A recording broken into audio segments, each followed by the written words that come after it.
No spin, no bias, no censorship. I'm Dan Wootton. This is Outspoken Live episode number 269. And developing today, Essex erupts, and for very good reason. After an illegal migrant in the UK for just 8 days, after joining the invasion of the Channel in small boats, is charged with 3 counts of sexual assault in just 2 days. When will enough be enough? Obviously, there's a lot of men. Look, at the end of the day, when schoolgirls are getting harassed and potentially attacked on the streets of any town, the men will come out and the men will try to defend their children. That's it, Epping has spoken again. Not you prick. Come on, Andy Dash! Andy Dash, come on! Andy Dash! Come on, bud! Tommy Robinson and Reform UK have both weighed in on the situation. All of those incompetent people that have allowed uncontrolled mass immigration to this country, this is what happens. Epping is a beautiful place, a peaceful place, but you're ruining it, like you're ruining the whole country. Sort it out. The latest on why Britain is on the brink as young women are now at risk from illegals on a daily basis in my digest next. Then, my superstar panel weigh in. Director at the Centre for Migration and Prosperity, Stephen Woolfe, and media psychologist, host of True Crime on YouTube, and now officially the public's choice as True Crime Influencer of the Year, Emma Kenny. Also coming up on the show today. Failed Mayor Sadiq Khan disgraces himself at Wimbledon after wearing a £2,000 watch at the final without paying tribute to 26-year-old dad Blue Stevens, who was murdered for his own watch in central London. How low can that scumbag go? Suella Braverman sparks a new Reform UK war as Matt Goodwin finally speaks out, prompting fury from Lee Anderson. And Rupert Lowe and Ben Habib publicly take different positions on Tommy Robinson's mega uniting the Kingdom rally for free speech. So who's right? We're going to debate that. Then, in the uncancelled after show on Substack, King Charles was warned by me time and again that Prince Harry and Meghan Markle must never be trusted again. And leaks at the weekend of peace talks to a pro-Sussex MSM journalist just proved it. So, will the monarch now wake up and realise that there must be no going back when it comes to the liars in Montecito? And Prince William is right that they must remain in exile. We'll get into that with the Royal News Network over on Substack, www.outspoken.live. It's also the first Greatest Britain and Union Jackass of the week. We'll reveal the winners at the end of the show. But of course, you choose the Union Jackass, the 3 nominees available for you in the YouTube live chat right now. But here they are. Heidi Alexander, nominated by Michael823, the Labour Transport Secretary, for her stupid, naive plans for installing charging points on our roadsides, and all for £35 million, yet she doesn't even have an EV. Darren Jones, nominated by Annette Woutmau, as he cannot define what a modest income is, and he's only first secretary to the Treasury. It was this moment on LBC that sparked the nomination. What is a modest income? How much is I'm not modest? sure it isn't. Well, I think modest means different things to different people. The very clear policy commitment that we have as a government, as I say, was in our manifesto coming into government, was the headline rate of income tax and employee national insurance that people pay in their pay slip alongside VAT. So those are the specific commitments. Regardless of how much they earn, whether it's modest or immodest, is going to be protected from tax rises. Well, our commitment, as I say, is not to increase the headline rates of income tax or employee national insurance. And we know that obviously people that earn more pay higher rates of tax as standard in the system that we have. And Bridget Phillipson, nominated by G55 Pam for being vile to children heading for state school overload. So 3 Labour nominations for Union Jackass. It was pretty close when I looked before the show, so get voting on the YouTube live chat right now. The winners announced at the end of the show, so do stick with us. But now, let's go.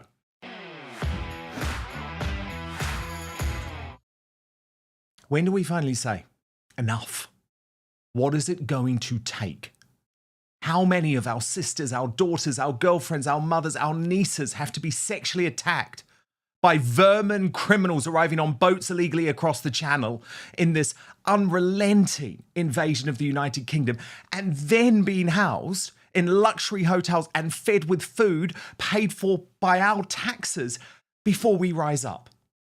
Well, in Essex, this weekend, furious Epping residents finally got to that point, and I do not blame them for a single second. Protect our kids! Protect our kids! Protect our kids! Protect our kids! Protect our kids! Protect our kids! The protest outside the Bell Hotel came after a man was charged with 3 sexual assaults in just 2 days in Essex after arriving into the country on a boat just 8 days earlier. We were paying for Hadush Gerbel Kiputo from Ethiopia, who should not have been here in the first place, to allegedly commit these crimes, and now will no doubt pay dearly as he goes through our already overloaded, bloated justice system. It is a joke. He admitted in court, or at least his defence admitted in court, that he has no connections to the United Kingdom. So he must go. I don't give a damn where to anymore. Send him home. Ideally to Ethiopia now. Now, my friend Adam Brooks has been covering this on the ground all weekend, and he outlined the understandable fury.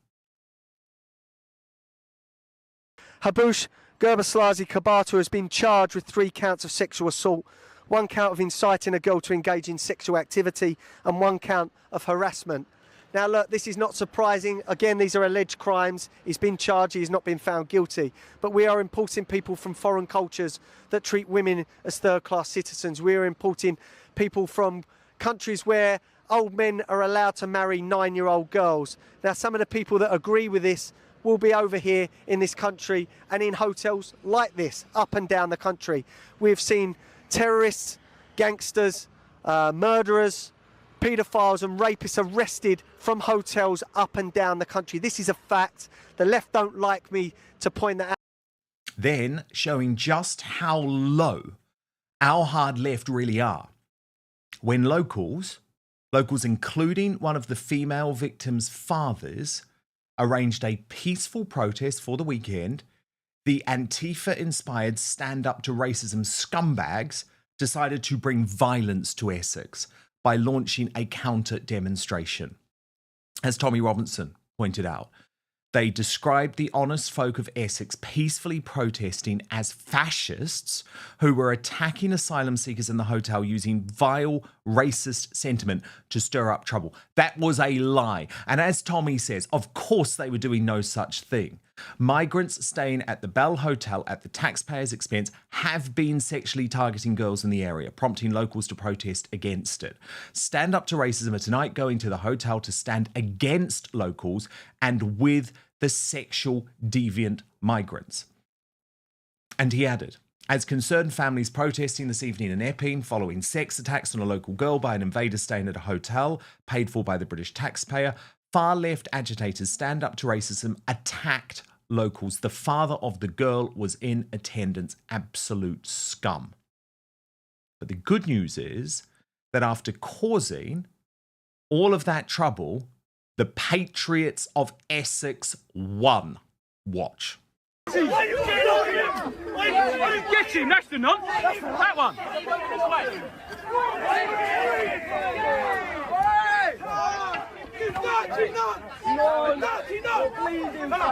You're bleeding. Oh, what's the matter, mate? What's that on your head? What's that on your head? You've been cut. You've been cut, have you? Hey? You've been cut. Hey? You dirty nonsense! You protect your pedo! Yes, you dirty paedophile! Fold in! That's it, Epping has spoken again. Not you prick! Come on, Andy Dash! Andy Dash, come on! Andy Dash! Come on, Bob! And as Adam Brooks reported, once those hard left scumbags were out of the mix, there was no trouble. but simply heartfelt disgust and anger. There are women and children, literally hundreds of people here at the Bell Hotel in Epping. Hundreds. I've seen people in wheelchairs, nans, granddads. Obviously, there's a lot of men. Look, at the end of the day, when schoolgirls are getting harassed and potentially attacked on the streets of any town, the men will come out and the men will try to defend their children. Look, so far I have not seen any trouble. There was tension because of the so-called anti-racism lot. Reform UK backed the movement, with its local councillor Jamie McIver joining the demonstrations and quite clearly blaming mass, uncontrolled immigration. Watch. All of those incompetent people that have allowed uncontrolled mass immigration to this country, this is what happens. Epping is a beautiful place, a peaceful place, but you're ruining it, like you're ruining the whole country. Sort it out. There's no such thing as integration when you ram it down people's throats, and there is no such thing as peace and community cohesion with uncontrolled mass immigration to this country. The people living here are unvetted, we don't know who they are, and it is dangerous for our community. Hear the people of Epping. Shut this hotel. It is not the right place. No place in this country should have a hotel like this, but Epping certainly shouldn't. Close this hotel. And Reform now taking the fight directly to the Home Office. Hi everybody, Councillor Jamie McIver here. So I'm outside the Home Office where I'm about to deliver a letter signed by the 3 Reform UK councillors in Ongar to call on the Home Secretary to immediately close the Bell Hotel in Epping and, of course, the Phoenix Hotel, which is close to Ongar. It is unacceptable that the people of Epping Forest should have to tolerate this level of fear and anxiety because of the behaviour of people living in the Bell Hotel. But if you think there's any chance of Labour stopping the boats, then I'm sorry, you just haven't been watching close enough. Because the reality is they have no intention of doing so, with 2 Labour MPs now saying the quiet bit out loud. First, Jo White was exposed by the Conservative Post for saying she literally doesn't care about stopping the boats. Listen carefully. I don't care who will stop the boat, but my priority, yes, I care. I don't care who. She literally said it. I don't care. That was from a leaked meeting, by the way. Then, the high-profile Labour rebel, but she's gaining a lot of support, this woman, Rachel Maskell MP, went viral for having said the quiet bit out loud too, that they want the invasion to continue, to hell with ordinary Brits and the impact on our lives. We need to shout so much more and say 20,000 is not enough, 30,000 is not enough.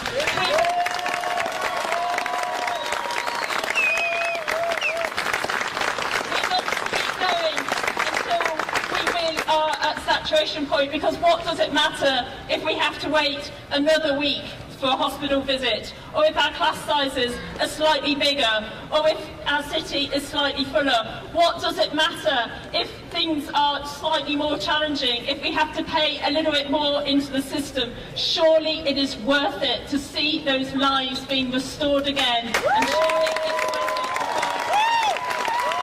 That is how slippery Starmer's mob really feel. So we need to let them know. Peacefully and calmly, of course, but with significant people power, that we're not going to put up with this anymore. So well done, Essex. Place close to my heart, the birthplace of my mother, of course. You have done it again. But now it is time for the rest of Britain to follow, because eventually, if we keep this up, the MSM and the establishment won't be able to ignore this uprising. Now, the Superstar panel. Emma Kenny and Stephen Woolfe with me. Stephen, astonishing scenes in Essex, but this has to keep up, doesn't it? We have to keep this up. we can't stop now. The numbers are too big. 175,000, Dan, that have arrived in across the Channel since 2018. I want you to put that in context. That's a city the size of Oxford. We had grooming gangs. We have everyday stories, not just here in Essex, but only 2 days ago in Norfolk, we had a Channel migrant who had come across who's harassing children in a playing field. Norfolk young men scared them off. We've seen what's happened in Northern Ireland, where Romanians had sexually assaulted young children as well. And it's not just in this country. 4 days ago, there were riots in Torre Pacheco in southern Spain, where Moroccans were attacking the Spanish, and the Spanish retaliated because they've had enough down there.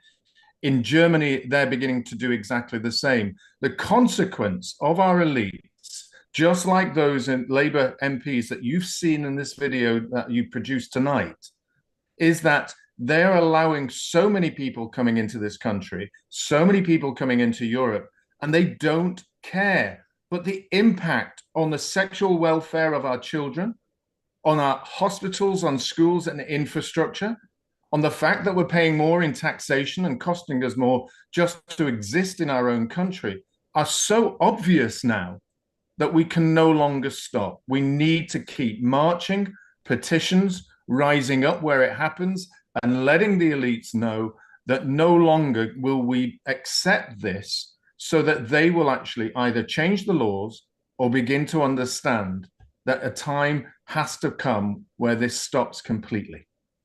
Indeed. I mean, I couldn't agree more. Emma Kenny, one of the priorities of your whole life, but certainly the focus of your career, has been protecting the victims of sexual abuse. So how does it make you feel that literally this dude is imported? I mean, this scumbag, this piece of vermin is imported, right? On a boat, no connections. He's here for 8 days in a hotel, and within 2 days, within 48 hours, Emma, he is charged with 3 counts of sexual assault. I mean, how does that make you feel? I mean, I've been enraged for a very long time because I was around when the first grooming situation played out, and I still have somebody that I have now on home leave who was one of those victims. So I talked about it 16, 17 years ago, and actually we had more conversations in the press about it back then. It's only very recently people have started to kind of talk more openly about this since that big gap has arrived, and that was because people were shut down. You were called racist. Actually, one of the videos showed was people being called racist because they turned up. So, well, first of all, culturist and racist are completely different. You can have no problems with anybody's race, but you can have a huge issue with people's culture. The reality is that people don't understand the per capita situation in the UK.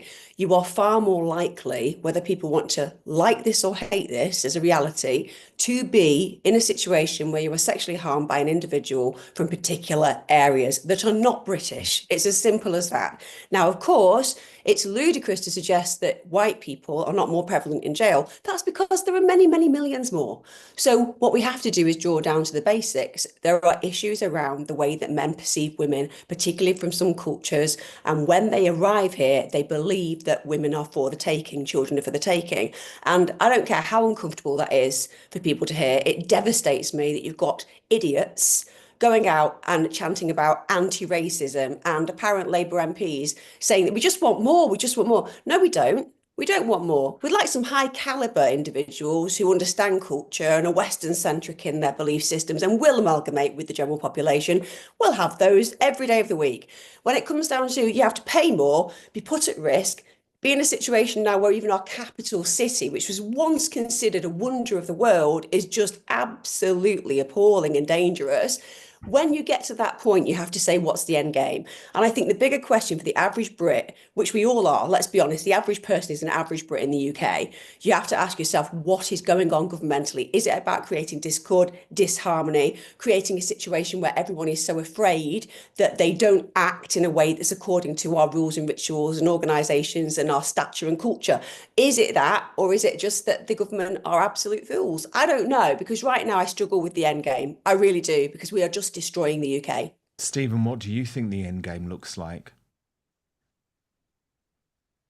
Well, the end game is clearly a divided nation into sections and different societies, pretty much like the way that Turkey was before it became a nation taken over recently by, I think that's someone I've seen in Thessalonica in his grave, the former leader and founder of modern Turkey, where you had Muslims and different sects of Muslims fighting each other. And what we had, if you look historically, whether it's in Rome and the post-Roman period, is different communities basically brutalizing each other and stealing from one another, taking their children. And that's the sort of world where we're here, a segregated world. And I don't think that is a healthy place to live in. I don't think it's a healthy scenario for Britain. And for some reason, whether you're the chief of police, whether you're the senior government civil servants in the Home Office, whether you're the policymakers on non-government law organizations, or more importantly than these people who are funding organizations like Hope Not Hate, the charities that are doing that, for some reason they think that they're going to avoid it. That somehow all these people come over the boats, wonderful, lovely individuals who are kind and generous, and nothing will happen. They'll integrate in some sort of magical book that they had one day when Oxford studying. I don't know what it is, but they don't seem to see the reality of what happened. And if they were capable enough to understand how history repeats itself, how one society becomes bigger and bigger eventually and more powerful, even if they're in the minority, that they will take over the majority and wipe away all those lovely things that happened to you. For example, just again, looking at history, when the Romans left, there was an awful lot of people who were Britons, who integrated with Rome. They had their nice little palaces, and they thought it would be lovely when all the people come over from the Angles and Saxons in the north and in the south, that they would work. Eventually, they were butchered, or they were forced to join in with the new society.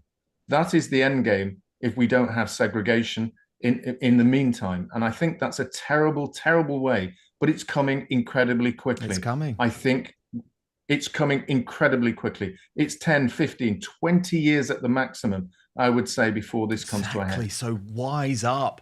Wise up. And Emma, can I just ask you about the psychology of the people in Essex, right? Because I loved it. I think a lot of people, Emma, since what happened last summer, and specifically what happened with Lucy Connolly and Julie Sweeney and Wayne O'Rourke, I think people are so deeply terrified that they've almost said, okay, I feel this, but I can't do anything. I can't risk doing anything. But I think what was so good with what we saw over the weekend, Emma, is that these people were calm and passionate and brave and trouble-free, but also absolutely made their point, even if at this point it's been ignored by the mainstream media. Whereas, you know, Emma, if there had been even the slightest hint of violence, not from the hard left people, but from the people on the right, it would have been leading all of the bulletins. But eventually we'll get there. But what's the psychology of people who, since last summer and since Southport and all of the jailings that happened to ordinary people, are like, oh, I'm just too scared? Why did the psychology in Essex change over the weekend? Is it because they are literally just so terrified about their own daughters, for example? What's changed it?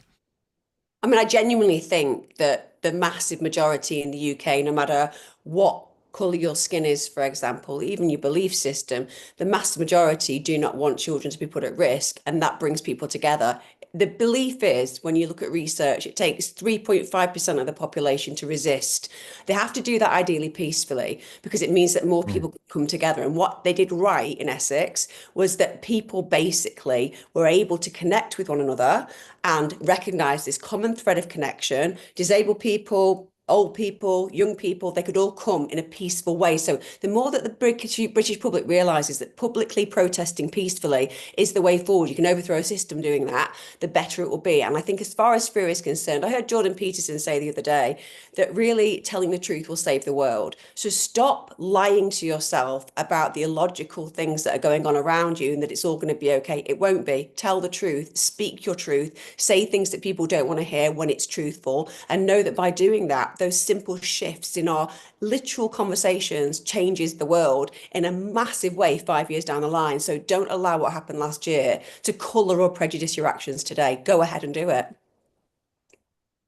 I didn't think I could be any more disgusted with Sadiq Khan, London's failed mayor, after the shocking death of Blue Stevens, a 26-year-old dad, butchered by an unknown criminal who the police still have not caught for his Rolex watch in front of his partner, his family, his friends outside a casino and a hotel in Knightsbridge in London last week. Have you noticed the mainstream media don't want to talk about this story?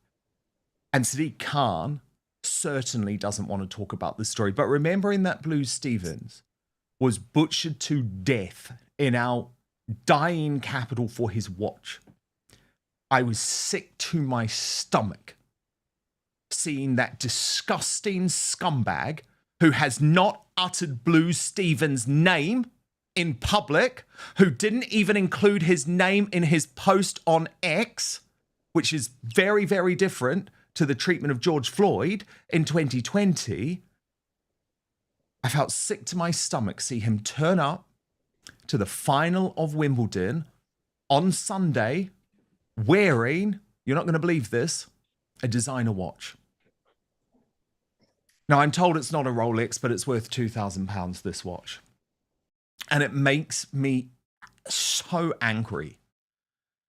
Peter Lloyd posted on X the absolute state of him strutting around as if he's a celebrity at Wimbledon just days after a young father was stabbed to death on the streets of London. Khan is utterly despicable. And can you believe the mainstream media have decided that Blue Stevens is just a victim that we shouldn't talk about? This has not been leading any news. Look at this guy, a young dad, butchered for his Rolex watch, and it doesn't even make the mainstream media headlines, and it should. Listen to the heartbreaking tribute from his mum via London and UK Street News. She posted, this is Charlie Sheridan. He lit up my heart, and there she is. Every time I laid eyes on him, my only son, I lived for him. I can't stop crying. I can't breathe. Please, I want him back. Everyone in your life will have a last day with you, and you won't even know when it will be. Cherish them before it's too late. And Blue Stevens needs to be someone that we all remember. Because until we force the mainstream media and the establishment to start talking about Blue Stevens, Khan gets away with destroying the city and putting all of our lives at risk. And Middleton, hopefully the next mayor of London, posted on this, and I so agree with him. They can track down a social media post with hurty words, but they can't track down a cold-blooded murderer in broad daylight in one of the most surveilled cities in the world. As London Mayor, I will be relentless in my approach for ultimate safety and security of London and its people. There will be zero tolerance and serious repercussions to anyone carrying a knife, and this will also be extended to the immediate family. Accountability on all fronts. Anyone murdering my people will pay the ultimate price. Stephen Woolfe, Emma Kenny, back with me. Emma, can you believe that Khan turned up with a designer watch on at Wimbledon, having not uttered Blue Stevens' name once? Like, how cretinous is this individual? How stupid does he think we are? I mean, the thing about Sadiq Khan is that he has literally no respect for the majority of people in the UK. Mm-hmm. All he cares about is his own agenda. The man has an ego that's far, far bigger than he'll ever be, and yet he has very little sense. I mean, he can't even answer a simple question on grooming gangs. So when it comes down to wearing a watch at Wimbledon to show off his wealth, it doesn't surprise me in the slightest, because he is so devoid of any actual empathy and understanding. And to have that mother have to come on and talk about the loss of her son in such a visceral and cerebral way that it just kind of makes you so emotional. His father to actually state, why aren't you thinking about the impact of you wearing that watch? What we really need to draw down is to this. He's ruined London. He's responsible for it. So he's responsible for the death of that young man, the father who should have been there for his children for the rest of his life. But it's not going to happen now because Sadiq Khan has made it a lawless place where there are no repercussions. And Ant Middleton's absolutely correct. I've had the pleasure of speaking at an event with him, and he's a force to be reckoned with. And he doesn't suffer fools. And Sadiq Khan is, of course, a huge fool. So therefore, when he's talking in a very linear and literal way, which is when you've got all of that surveillance, we're being surveilled all the time, you have to not find that individual by choice, not because it's a struggle to do so. That's the bigger question. Why are they choosing not to find this individual who murdered this young man in broad daylight and basically ran off with his watch? There is no consequence anymore. You may as well go and do that in London, because at the end of the day, what's actually going to happen to you is disgusting. Yeah, there should be a national manhunt for 100%. This dude. Like, where are the CCTV images? It's disgusting. The mainstream media have just ignored this story, Stephen Woolfe. And I keep thinking back to 2020 when Sadiq Khan spoke incessantly about the death of a criminal in America. Now, let's not even go into the George Floyd case, but the reality is he was a criminal who died on the other side of the world, and Sadiq Khan posted on X relentlessly, spoke about him relentlessly. But what, presumably, Blue Stevens, as a straight white man in London, just doesn't fit into his politics, isn't worthy of a mention? Well, I'm just going to say, because I think most people believe it, and not only is Khan a racist, he only supports and looks after the people who are dead, who are black. Yes. Or people that fit in with his group. Lee Rigby was butchered on the streets of London, and we have had similar sort of reactions to that. If he was, as you said, someone for Black Lives Matter, then mainstream media will be all over it. There would be a national day of mourning. There would be some sort of a kind of reaction from the political class to create an investigation into it. There would be a national manhunt. And the very clear scenario about it is because you have a situation here where Khan doesn't really care about white people, because white people don't vote for him in the way that you have in London, because London's now numbers are so dramatically changed that he only has to appeal to the people that who look to vote for him, which are the vast majority of Black, Asians, and those who have what I call the uneducated university class of people who are well off on themselves and don't seem to think it will ever happen to them. And it's really interesting because Khan, of course, doesn't have to worry about his own safety. He can go out wearing his £2,000 watch. And it was interesting, actually. I saw this compilation at the weekend of the dude just totally ignoring normal Londoners. Watch this. You residents, Sadiq, please talk to us. Sadiq, can we not talk while we walk? Sadiq, please talk to us. How many contracts you put out to tender? None. How much commission was you going to earn from moving just to want to bring this fucking city down, don't you?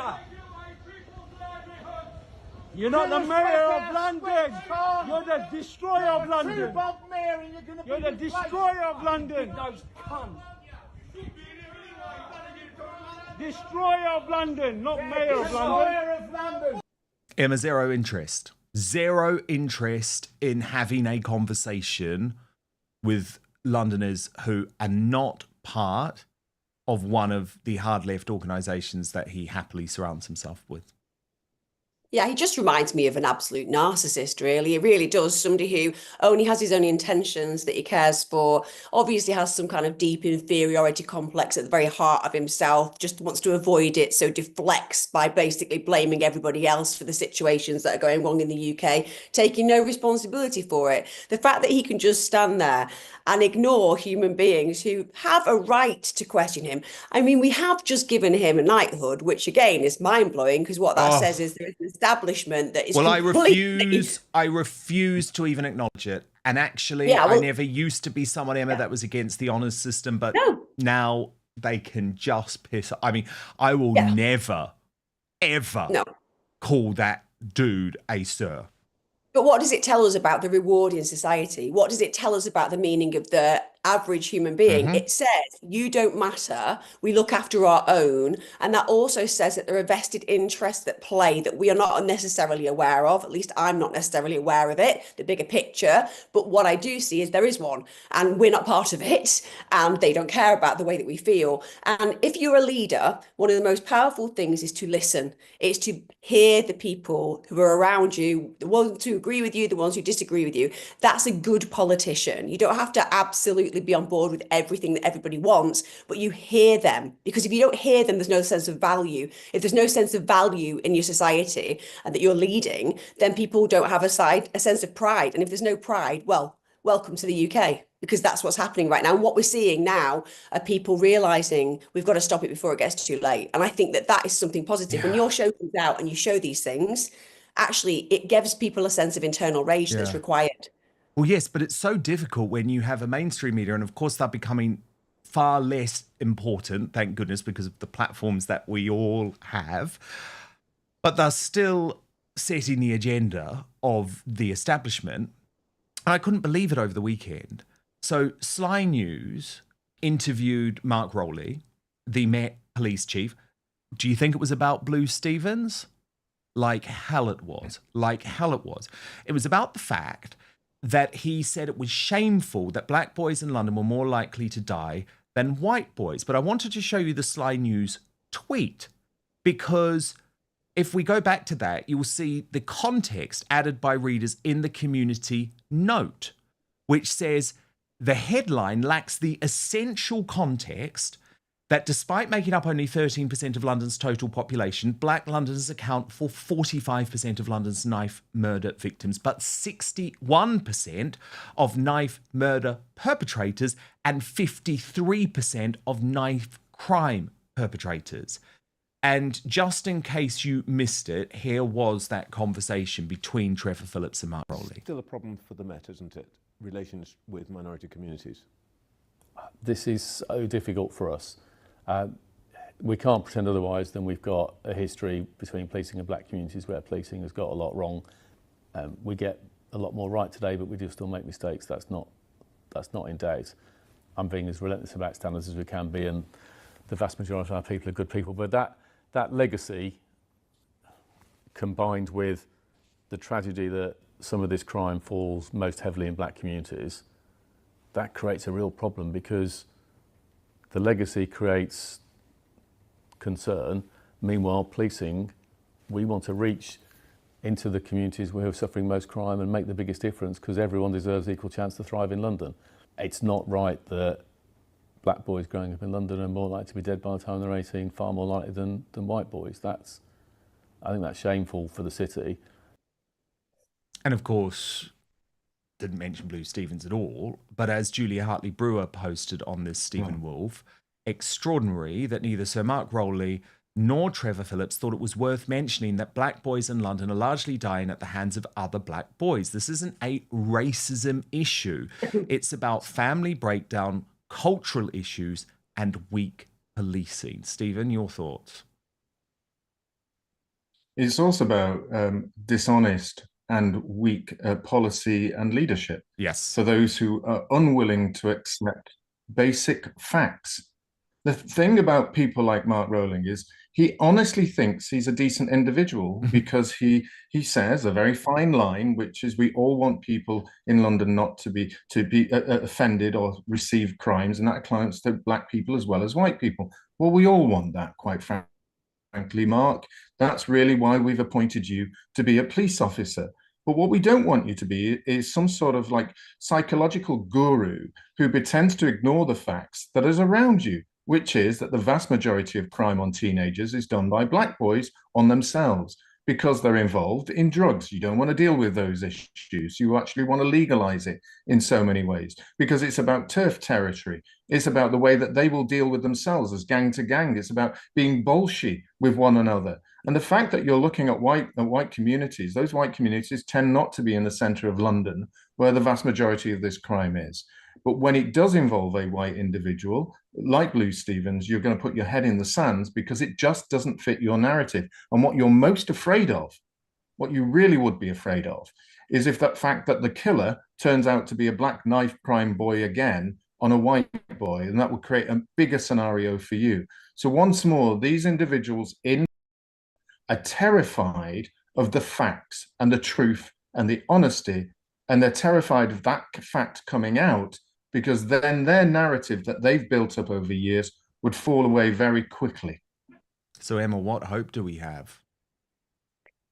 I mean, I think that when you look at history, you get to a tipping point that goes one way or the other. And I'm hoping it goes the way that we all want it to go in the UK. And that is not to do with your race or ethnicity or your religion on the whole. It's to do with actually having a Western set of values that are really imperative and important. I think that we do need to think about family. One of the things that I've worked with in my life is family breakdown and family dysfunction. And like it or otherwise, when you look at the statistics in London, gang crime orientated wise, we're dealing with mass self-esteem issues of young men who happen to come from a particular minority ethnicity. And that's got to be dealt with. And it's best dealt with by telling the truth and thinking about family dynamics and fathers being at home and working hard to create that situation. Unless we're going to be honest about that, then we're going to end up with young people who do die. I think that police commissioner saying about more black boys are dying than white boys, that's horrific. None of us want that. But we don't want more white boys dying, do we? We want to deal with the actual problem of black young men killing black young men. That needs to be dealt with. Exactly. Cause problems. Exactly. But the whole message that I took from him is that there should be shame on London. And effectively what he's saying is shame on white London too. And actually, I think there really has to be a total re-examination of what is going on in London, because those statistics are stark, absolutely stark. And unfortunately, it is black on black crime which is causing the deaths. And until we have a police commissioner who's prepared to have that conversation, but more importantly, an interviewer, someone in the mainstream media who is prepared to say, wait, but just hang on a moment. And that would have been such a powerful moment if Trevor Phillips had been prepared to do that as a black man. And actually, Trevor Phillips at times has been that human being, for example, in his criticism of Meghan Markle. So it was all incredibly disappointing. Breaking today, a new war in Reform UK over Suella Braverman's apparent exclusion from the party, which has seen even Farage loyalists like Matt Goodwin attacked by Lee Anderson. So let me take you through these really astonishing developments from the past 3 days. So firstly, it was reported that Reform UK had announced that it would not accept Suella Braverman or Liz Truss into the party. Matt Goodwin is furious that wet Tories like Jake Berry are allowed in, but not anti-mass migration patriots like Suella. Is Matt Goodwin finally realising the truth about reform? Basil the Great posed the question. Well, it certainly looked like it, because, you know, for many months, Matt Goodwin has not criticised Reform UK at all, including around the terrible reporting of Rupert Lowe to the police. But I am pleased to say he seems to be waking up to what's going on, because he did post over the weekend. I do not see how Reform could take someone like Jake Berry, who has consistently backed net zero madness, but not take somebody like Suella Braverman, who has consistently called to defend our borders and end mass migration. Now, that prompted Lee Anderson, who is rumoured to be in his own rows at the moment with party management, to post, "What's your source, Matt?" Serious question. So by that point, it's all exploded.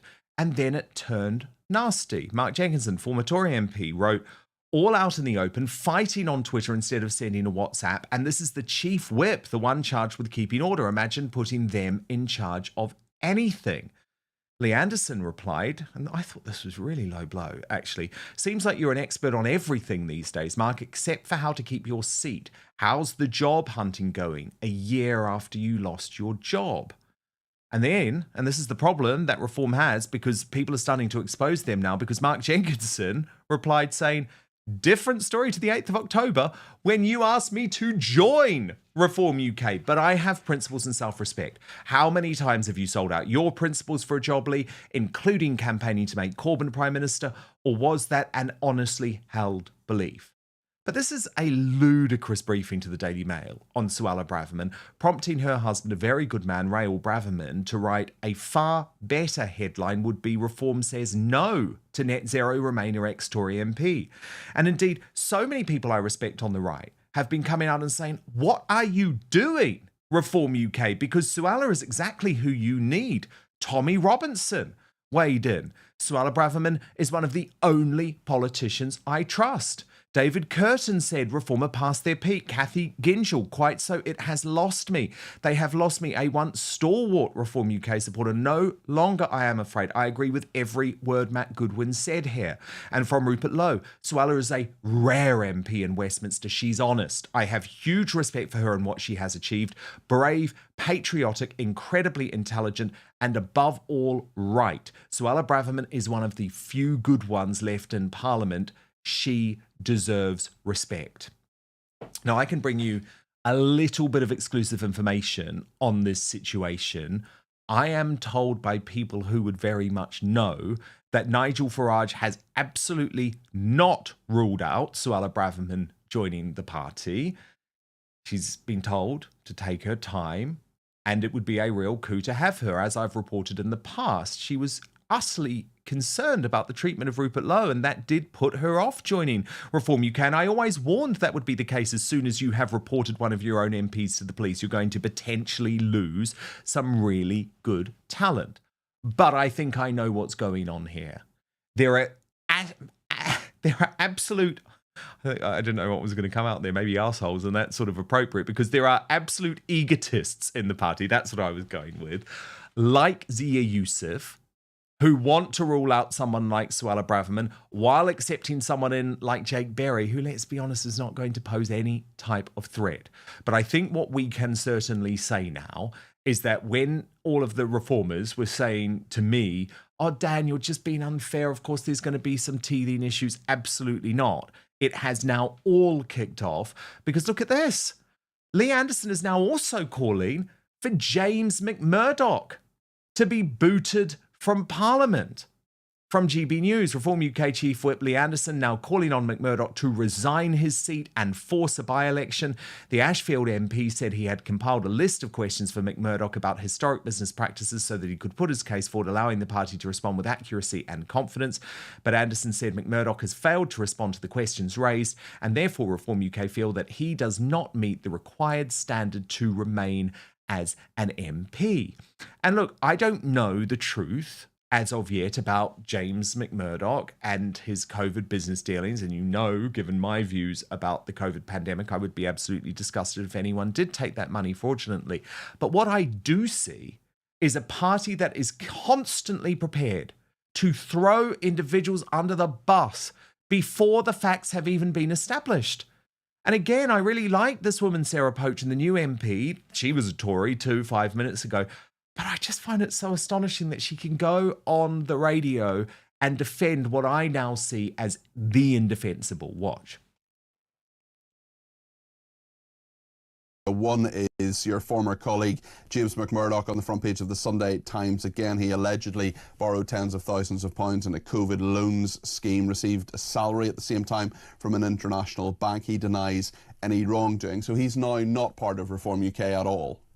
That's right. So he's not part of Reform. He's gone independent. Look, you know, it's deeply disappointing. I like James as a person, and so I'm really disappointed that this may be the situation. Of course, you know that I can't say anything. There's going to be an investigation. Should there have been better vetting, though, Sarah? Well, there wasn't any vetting at the time, of course. When James stood, I understand, obviously before my time, but I understand he was a paper candidate, which effectively means you put your name down, but you don't really think you're going to win. Yeah. He won. There was no vetting at all. And this is what happens. But Reform now are vetting heavily their candidates, which is why someone like myself, who has been a attacked so much by the Labour Party, and they can't find anything on me because the vetting was done thoroughly. There's nothing there to see. And, you know, in somebody like myself, who's gone through now the very high standards of the reform recruitment, what you have in me is somebody that, you know, the public can have confidence in and be absolutely sure of what they're getting. I mean, Emma Kenny, Stephen Woolfe, I'm sorry, I don't want candidates where there's nothing to see, like where they are so blancmange, so vanilla, have so been through our system because, you know, they've been a Conservative councillor and they've never said anything to rock the boat. I mean, Stephen Woolfe, we don't need candidates like that. That's not me defending James McMurdoch, but I am defending the principle of you are innocent until proven guilty, and for Lee Anderson to already be throwing him under the bus. What is going on, Stephen? Because we've been on at this from the start, but the fact that even Matt Goodwin seems to be turning on Reform UK, to me, feels like it's quite a significant moment. Oh, well, you saw me put my hand up there. When someone turns around and says, you can trust me, look at my vetting system, they've got nothing on me. That actually is like one of the worst PR kind of sentences you could possibly give to somebody, because that actually opens you up to everybody just going to hunt you down and trying to hunt everybody else down in the party. It lacks intelligence. It lacks a wiseness in how to deal with the media. But it also shows you to be quite dull, uninspiring, insipid, and incapable of being able to be exciting and elevating about what people really want. People really want to have politicians who are straight up and honest and direct, that are understanding their particular issues, who understand how difficult it is in life at the moment, whether it's just existing and paying your bills, getting through work where you consistently have to face HR and others who are restricting the way you deal with it, or companies that are always restricting your ability to earn more because they're deeply concerned about tax that's coming down from government. And at the end of the day, everybody just wants to be able to exist in a pleasant way. And you want the politicians to be able to look at you and say, I get you, I'm with you. What they don't want is children like Lee Anderson, you know, just battering it out with Mark. Well, you're silly and we don't want you. And, oh, look at me, I'm great and fantastic. And you don't have a job after a year. I mean, that's not something we should be celebrating. It's awful. You know, if he's been hunting for a job for a year and he can't get one because no one will hire a former Tory MP, I feel that's an awful thing. It's not something that we should be celebrating. Absolutely. It's abysmal and really lacks maturity. And if you want to become a powerful individual in a new government, that is not the sort of individual that you want to have. And also the clear point coming through is the way that you reject people like Suella Braverman and Liz Truss, who've been around the block, who understand what's going on in government, who know how to make the physical changes that are required, and have actually been up against the elites who pushed them down. Look at Liz Truss. What happened in the spikes in the market, in the bond market, in interest rates, are nothing compared to what Rachel Reeves has now. And yet she's getting a nice ride. Let's just not talk about it. It's exactly nothing to see here. Emma Kenny, what do you think is going on with Reform UK, and do you trust them? Because they keep saying, just trust us as we keep on throwing people under the bus. And I'm a bit like, I didn't really think that's how politics works. You know, we can't just trust you.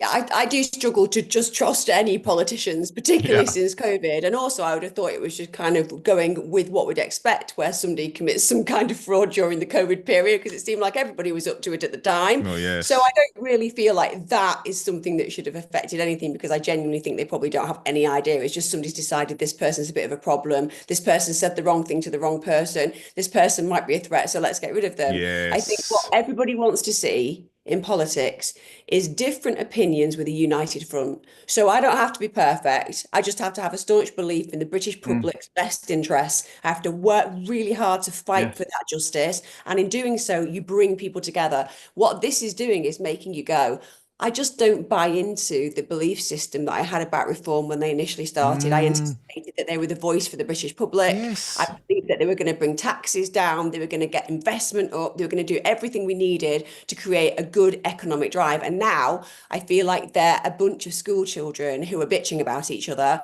and should know better. And it makes you feel annoyed. because is this really what we're bothered about right now? Our country is falling into a billion pieces in front of our eyes. We can all see it.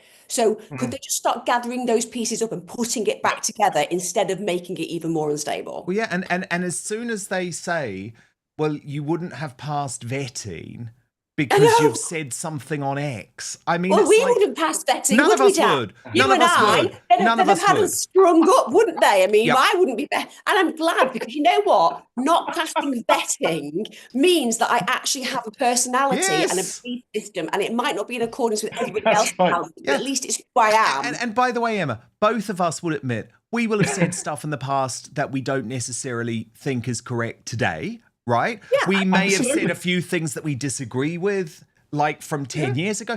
But I mean, Stephen, honestly, people were being rejected from vetting. I honestly know of the case of one woman, top businesswoman, who was rejected from vetting because she had shoplifted when she was 16 years old. Now, she's decades on, a very successful businesswoman. To me, that makes her story actually even more compelling, which is why I hate the way Farage has spoken about James McMurdoch in the past. Like, well, he's only here because we had no vetting. Actually, look, what James McMurdoch did, and he's the first to admit it as a teenager, assaulting his girlfriend is one of the lowest things a human being can do. But surely as a Christian society, we should look at him now, a devoted husband, a proud dad who has for 20 years lived on the straight and narrow and turned his life around. I view it as a far more inspiring story, and certainly not someone who should be thrust out of society, because actually we need to send a message that there is a way to turn our lives around. Oh, absolutely. Look, I'm with Anna. I would have her in as an MP any day of the week. I would have you as an MP any day of the week. I know I'd enjoy being able to try and put to rights all the mistakes we've made on immigration, but none of us would pass the vetting of reform today.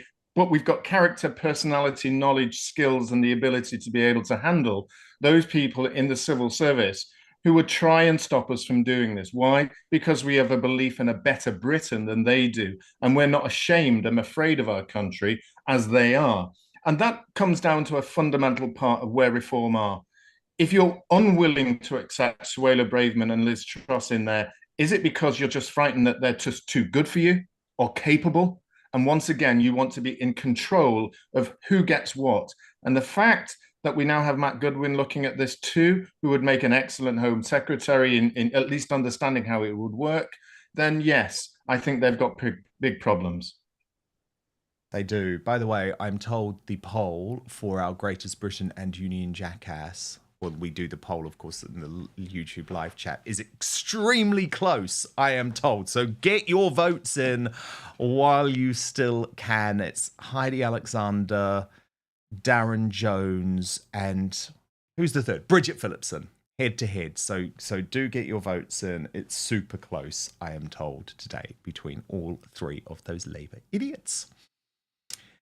Breaking right now, Rupert Lowe has said that his new Restore Britain movement could end up taking over either the Conservative Party or Reform UK as a split emerges between him and Ben Habib over how to deal with the issue of Tommy Robinson.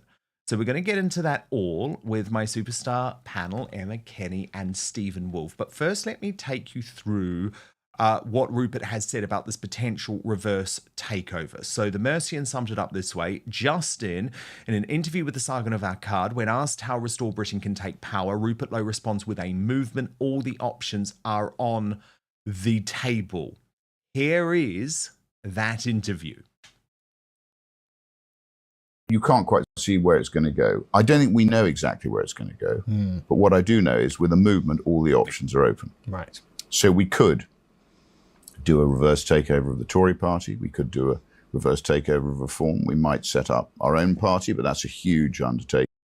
Now, Stephen Woolfe, this is very interesting to me because I actually think Rupert is taking the right approach at the moment. I do. I think a lot of people are nervous about a new party, which is potentially just a vote splitter, although I don't have those concerns. But I think it's quite a shrewd idea to say, look, at the moment, we're going to create a movement, a bit like the Tea Party in America, which ended up via the MAGA movement taking over the Republican Party.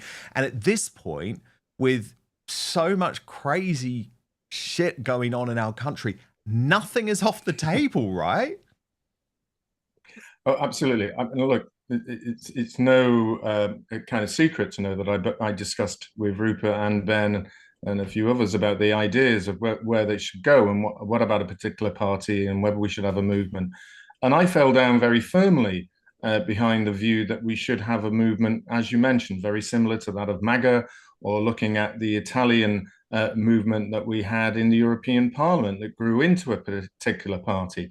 And the main point about that was you wanted to gather up people who had a similar concept and idea of where we want Britain to be and the problems that exist and how we solve them. And that's being beautifully dealt with by Rupert at the moment by the list of all the issues that they're putting on their website and the concerns that it's going to go to the members to vote for them. The second element was to gather and garner power and influence from the numbers who join it. Of course, you have a movement, if it reaches 200,000, that's the level of UKIP's, reform parties.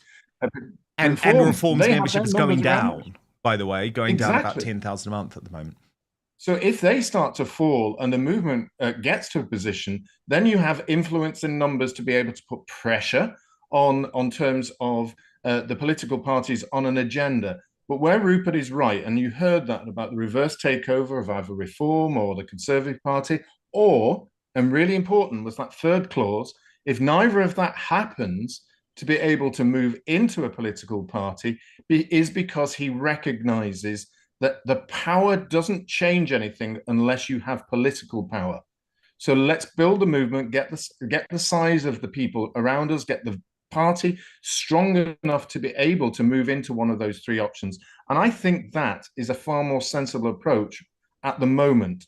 But the time scale, this is the time scale, Dan, it's very clear that he only really has about a year in which to achieve this, because that comes into that very important 3-year period before the next general election. And without candidates, without people being up there in the press, without the media understanding it, this will not succeed. This is not an 8-year project, because the next election is the break or make for this country. Oh, totally. But Emma, I think at the moment, I don't know. I don't know how you feel, but I definitely feel more comfortable with a movement rather than a political party, because I feel like Reform UK as a political party has let me down time and again since I voted for it. So I feel like a movement can maybe be more free to try and shift the Overton window. Yeah, I think that Rupert's a very, very shrewd player, really. I think he understands politics. I think he understands people, and I think he understands where the energy is best spent. And I think there's a hell of a lot of energy goes into creating a political party that then is going against other political parties, where actually many of the people, for example, who are following Reform would follow a movement that he was leading and would bring together people who might not follow Reform, but believe that he is somebody that they would wish to be involved with and believe what he's saying. So creating that level of trust in your community, and I'm talking about Britain as a community in this context, it's powerful. Like I said, you don't need masses of people to actually bring in new governments. People are so complacent these days, or so lost, that they don't vote very often. So what you need to do is rouse those who have it within them to be passionate about change. And that change will be afforded best by people creating a movement that brings people who wouldn't necessarily be together, and then puts all of that energy into getting them to go in a particular direction. With that, there's hope. And I think it was so telling what was just said then about the idea of we only have this next election, because if we don't get it right then, our country really is going to the dogs, more so than it is now. And I think that you get to that point where there isn't a potential for change back, and we need a potential for change back if we're ever going to feel part of a country that is symbolic of success and thriving. And I think we've lost that recently. The last 10 years, definitely to 15 years, we've lost that passion and purpose. But then you have the Tommy Robinson question, okay, about where Tommy Robinson fits in. And interestingly, on this point, I'm more with Ben Habib and Advance UK than I am with Rupert Lowe. So I want to debate this, but first I want to show you quite clearly what both are saying. So this all came up as a result of two very brilliant interviews. Firstly, Carl Benjamin with Rupert Lowe. Secondly, Ben Habib with Liam Tufts on The Dozen. But here is Rupert Lowe sort of explaining the conundrum of Tommy Robinson. If I may, I'd like to ask you about Tommy Robinson, because he is intending to do a rally in September this year, and I think he's made it very public. He's asked you to appear. What are your thoughts on that? Well, I praised Tommy Robinson for what he did on the rape gangs, and Gordon Rayner at the Telegraph got upset because I think he felt that was not justified, and I don't agree with him. I think if somebody's done something valuable and has been proved correct, which Tommy Robinson has, you should give him credit for that. I don't quite understand why the state has this pathological hatred for Tommy Robinson. I don't know much about him. I've never met him. I've never spoken to him. He's a nice enough guy. I quite like him. I think he cares about his country, clearly. Yeah. But all politicians seem to want to avoid him like the plague. So I think from my point of view, I'm grateful for what he's done in that respect. I think what I want to do is unify. And what I will do, and you're quite right, he's asked if I would speak, but I've got to do and work out what is the best course to unity, I think. And unity is the most important thing. We want to avoid division. Division is not going to help us now. It was interesting because you can see in Carl Benjamin's face, he's a big fan of Rupert Lowe and he's been very respectful, but he's just not convinced by that argument. So in a very respectful way, he just pushes Rupert Lowe a bit. Watch. Why they hate Tommy Robinson so much, because in him, all of the nexus of this betrayal is made evident. He's become a kind of totemic figure for the working class to stand against the current paradigm and say, this is what you've done to us. And essentially, if they say, oh, okay, yeah, good point, then they admit that they're all culpable for all of the horrors that have been visited on the British people. And Tommy really, his crime is being correct about all of this and presenting it to I think it was in Luton, wasn't it? He saw it happening in Luton. Yes, in one of his cousins, very early on, early 2000s, was a victim of it, and he's become a kind of collective lightning rod. So I totally understand that you're reluctant to be divisive over it, because to the establishment, he does represent the ghosts of all of the victims, and so I don't think we want to let the establishment divide and rule us. Well, and I therefore don't think we want to give them any ammunition with which to do that. So I think we have to be sensible and unifying. Yes, but I also I'm not trying to suggest that you should or shouldn't do anything, but I think that allowing them to control what rallies you speak at is also playing into the divide and rule a little bit. So it's just something to think about. I'm not saying you should do anything or anything like that, but and I'm not saying there's a time and a place for everything, right? And so I'm sure you'll make sensible decisions. I will listen to your wise counsel, Carl. I appreciate that. I'm sure you'll make sensible decisions. But while this is still a consideration, the establishment is still dividing and ruling us under that thing. So that's all I'll say on it.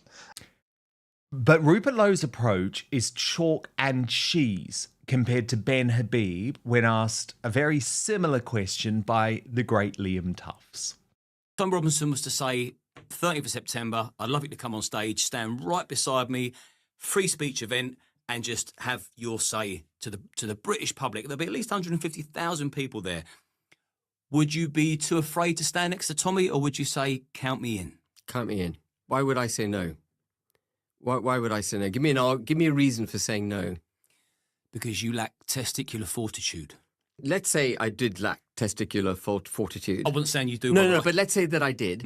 What's the reason not to stand next to Tommy Robinson and speak at that rally? Why would I be afraid of speaking? Because of what let's say, for example, Farage could then start branding you. What will he say? He could then start saying that you're friends with a far-right racist that beats up women. He could start doing all that nonsense. Yeah, and that's why we must fight fearlessly for freedom of speech. Okay, Stephen Woolfe, Emma Kenny, that was fascinating, wasn't it? It really was fascinating because two very different approaches. Emma Kenny, who are you feeling there? Ben Habib sort of diving in, or Rupert Lowe saying, "Oh no, this is a decision I've got to be careful with"? So my heart goes absolutely with Ben Habib, because what he's talking about there is being courageous, and in spite of people's differences, the belief being that we have one common centric value, which is to bring the UK together. I also understand Rupert from a psychological perspective, which is he wants to get as many people on side to change the way that this system is going to run, and therefore he wants to kind of drag those people who would be kicking and screaming against Tommy Robinson into that kind of fold. But for me, the thing about Tommy Robinson is, whether you love him or hate him, you have to be honest about what he's been talking about for many, many years. It's true. And also, he's been willing to have the courage of his convictions to a point where he was taken from his family and imprisoned for something that you and I would never have been imprisoned for. Although maybe, Dan, they would have imprisoned you and me these days for what we said during COVID. But certainly at the time we weren't imprisoned. Right. So I think that my heart definitely goes with Habib, because I think what he's saying there is, we have to be brave, we have to be courageous in spite of those who will put us in the public domain as racist, etc. And isn't it ironic that somebody like Ben Habib will stand with Tommy Robinson and actually speak that truth? And they're completely different ethnicities, but they have one common goal, which is to bring us together and to protect the UK. Stephen Woolfe, who are you with on this? Rupert Lowe? Well, I think I have to be with Ben on this, because there's a couple of points about this. What is Rupert is trying to assess is unfortunately one of the nasty characteristics of British culture, and that is snobbery. When he says he wants to unify, and in the same breath he's talked about the fact that we need to potentially take over the Conservative Party, is he's dealing with elite snobbery over the working class. And where Carl is absolutely right is that Tommy Robinson is totemic towards the working class. And the vast majority of the white working, I'm not talking about those who lead Unite, who say we love the working class and we understand the working class. They just clearly don't. They haven't done for generations. What they understand is supporting Palestine or looking at the interest of migrants' welcome rather than the costs and impact of mass migration, such as one of those issues that Tommy picked up on and understood and pursued to his own detriment about child grooming gangs. And when you've got snobbery, it's the snobbery of the journalist from the Telegraph, who refuses to accept the important role that Tommy Robinson did in bringing this as an issue to the public, and it's accepted by that. So the fact that Tommy Robinson is an important totemic white male working class individual goes against the grain of all of those people in this country who hold snobbery very much. And even those who've made it from the working class into those elites will go, oh gosh, that could have been me. I might have to sit down next to them. Isn't that awful? It will remind me of the background I escaped from. It doesn't remind me of my background. It reminds me exactly of what happens in people in our country when we're led astray and ignored. And so therefore, Rupert has to consider it very carefully where he wants to move. But I don't think we should allow the elites to divide us by taking out of the picture someone who is so vital to the message of where the working class goes in the future. Yeah, and I reckon Rupert will come around. I really, really do. The thing I love about Rupert is he's listening. You could see he was really interested in what Carl Benjamin was saying to him. And I think he will come around on this. Now, look, before we go, I've got to say, big congratulations to Emma Kenny. Because look at this. Emma, this was incredible. You are the public's choice at CrimeCon for best true crime influencer, and your true crime channel on YouTube is exploding by the day. So I thought that's what I would be congratulating you for, right? And then I got a super chat through from the incredible Alex Marmon, who wrote, many congratulations to Emma Kenny on becoming a mum again recently. I hope the newborn is doing well. So pleased for her and her family. And I was like, is this true? Like, have I missed something? I feel like a terrible friend. What is going on? And Emma, yes, I had no idea. So Ella Gray And, oh, wow. I mean, amazing. Congratulations. You're incredible. Thank you. I'm 630, but I've still had 2 more children at my age. So yeah, I've got 4 children now, 22, 20, 2 and 11 days. And it's amazing. And also, I would like it to be known that I think we've got the world record for getting my child registered and getting a passport within 8 days. That's how desperate I was to leave the UK for a little bit of time to work over in Italy, where here it seems that the Prime Minister actually knows what her people want. So at the end of the day, I've ran to the place that reminds me of a Britain that one day we wish to create. Let's see that happening in the next few years, please. Well, look, God. I think you're incredible because you just did all of this like over the past 9 months without even letting me know that you were pregnant, which I think just shows you're a. Well, actually, someone said it here. Holly Ray said in reply to your post on X, "I swear you're Wonder Woman." And I actually think she has summed it up best. So, Emma Kenny, you're absolutely wonderful. Stephen Woolfe, obviously always love having you, and we can see much more from Stephen on the Lotus Eaters, of course. And I love having both of you as part of Outspoken. Thank you both so much. And congratulations again, Emma. Isn't that amazing? Isn't that amazing? I literally had no idea. Okay, Greatest Britain Union Jackass time in just one moment. But first, let's get to your feedback. Becca Stephen Thompson says, only we can save this country now. We have no one else whom we can trust or support. Julie Key says this government needs to act and act now before there's a real revelation in this country. From Melly, the area I live in is slowly changing. I moved here to get away from all of the trouble and it's happening here now. But John Patrick Smith has a slightly different take. I'm sorry, but France is directly responsible. We have to deal tough with France. First, send their boats back. Second, ban the sale of all French products. Third, cut all military and political ties. Honestly, I'm totally with you on that, John. They are an enemy state. The Little Rabbit says national emergency needs actions, not words and platitude from our disgusting government. And Scotty John says the simple fact is, this government could stop the boats whenever they want. They just choose not to. If the Navy was intercepting them and returning every single boat, they'd soon stop. Give the order. I totally agree. I totally agree. They don't really want to stop the boats. You know, Carol McGiffin has been saying that for years. Okay. Greatest Britain Union Jackass. Now, a reminder of your Union Jackass nominees. Heidi Alexander, nominated by Michael823, the Labour Transport Secretary, for her stupid, naive plans for installing charging points on our roadsides, and all for £35 million, yet she hasn't an EV. Darren Jones, nominated by Annette Whatmouth, as he cannot define what a modest income is, and he's only first Secretary to the Treasury. And Bridget Phillipson, the Education Secretary, for being vile to children heading for state school overload.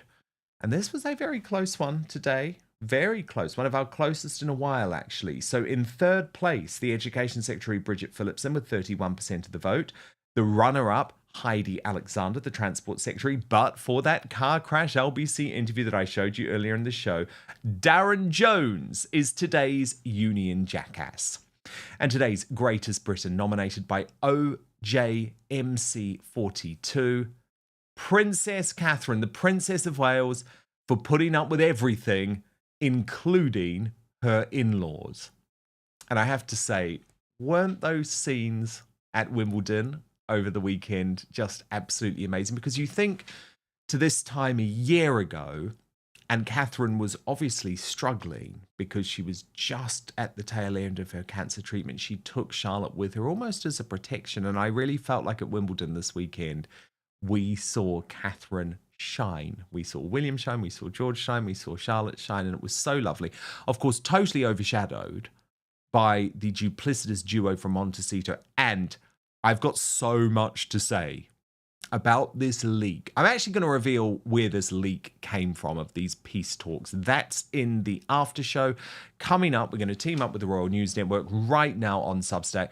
All you have to do to watch ad-free first either live or on demand, is sign up for a monthly paid subscription. www.outspoken.live. But by the way, you can also sign up to Outspoken totally for free. Substack is a really important platform and I would appreciate it greatly. Just enter your email address into the box, hit subscribe. I don't spam you, I promise, but it is a way for us to maintain direct communication. Substack is a free speech platform and it protects me from all of the lawfare that I get on a regular basis. So I really, really would appreciate it. Doesn't have to cost you a single thing, but it means the world to me.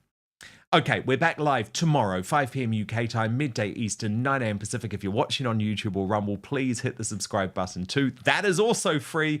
And most importantly, I promise to keep fighting for you.